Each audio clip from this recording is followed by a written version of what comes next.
പണം കൊടുത്താൽ ആ കുളത്തിൽ നിന്ന് ആർക്കും മീൻ പിടിക്കാം. ഒരു ദിവസത്തേക്ക് $10 ഈടാക്കുക. വൈകുന്നേരമായിട്ടും മീൻ കിട്ടിയില്ലെങ്കിൽ ഒരു കോഴിയെ സൗജന്യമായി ലഭിക്കും.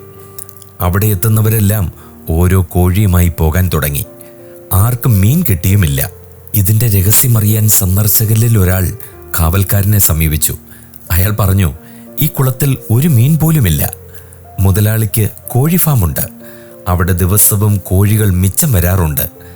അവയെ വിറ്റ് തീർക്കാൻ അദ്ദേഹം കണ്ടെത്തിയ മാർഗമാണിത്. പ്രശ്നങ്ങൾ 2 വിധമുണ്ട്: തനിയെ പരിഹരിക്കപ്പെടുന്നവയും പരിഹാരമുണ്ടാക്കേണ്ടവയും. ചില പ്രശ്നങ്ങൾക്ക് സമയം പ്രതിവിധി നൽകും.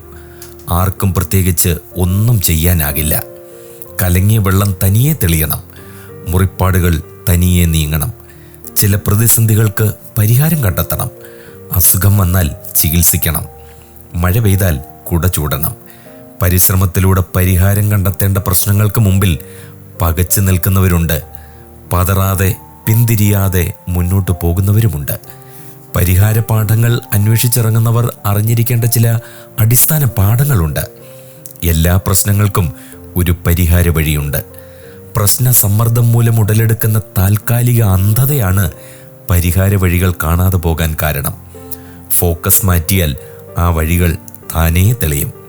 പ്രതിസന്ധിയുടെ മറുവശമാകും പ്രതിവിധി. ഏത് കാര്യത്തെയും ഒരേ വശത്ത് നിന്ന് മാത്രം വിശകലനം ചെയ്താൽ ഒരേ സമീപനം മാത്രമേ ഉണ്ടാകൂ. അത് പോംവഴി ഉണ്ടാക്കണമെന്നില്ല. ഒന്ന് മറിച്ചിടാനോ തിരിഞ്ഞു നിൽക്കാനോ തയ്യാറായാൽ പരിഹാരം തനിയെ ഉണ്ടാകും.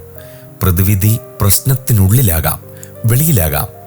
വെള്ളം കലങ്ങുന്നതിൻ്റെ കാരണം അടിത്തട്ടിലെ ചെളിയാണ്. അകം വൃത്തിയാക്കുക എന്നതാണ് പരിഹാരമാർഗം. അലർജി ഉണ്ടാകുന്നതിന് കാരണം പരിസരമാകും.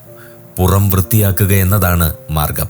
പരിധി വിട്ട് ചിന്തിക്കുന്നവർക്കും പ്രവർത്തിക്കുന്നവർക്കും മാത്രമാണ് ബദൽ മാർഗങ്ങളുടെ രൂപരേഖ തെളിയുക.